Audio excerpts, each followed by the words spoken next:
It's also okay to say, I don't really want to be your friend. Or you run into the situation that's maybe a little bit less extreme. For example, your coworker invites you to hang out after work on Friday. You really don't want to. It's been a long week. You want to go home and relax. Your brain's shot. You're tired. You're exhausted.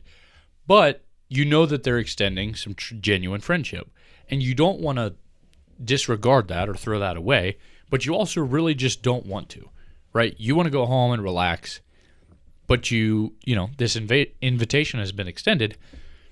This is kind of where, that real life consequence, it's not a big one, but there is a consequence. Either you don't get to go home and relax, in which you really actually kind of need, or you kind of damage that potential friendship that could exist. And this is a hypothetical situation, but that kind of social anxiety of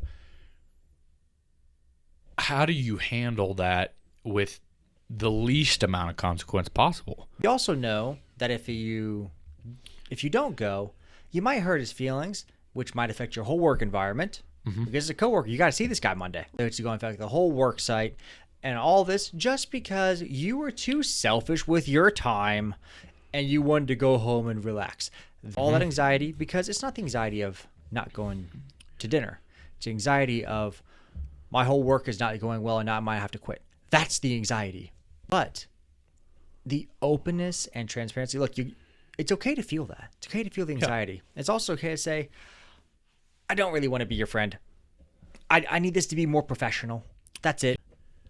But you've got to stay true to yourself in that, where if you really wouldn't be your best self in that situation without taking some time to re-energize and recoup, you have to be able to know yourself to be able to say, hey man, tonight's just really not a good night. Even though that really would make a lot of people uncomfortable to have that conversation of, sorry man, I really don't want to go to dinner with you or hang out or whatever, because I really need to go home and get some rest. Nobody wants to say that, or a lot of people don't want to say that, but you have to be able to know yourself. And I'm not saying what's the correct answer in this situation, but you have to be able to know your priorities and stay true to those priorities.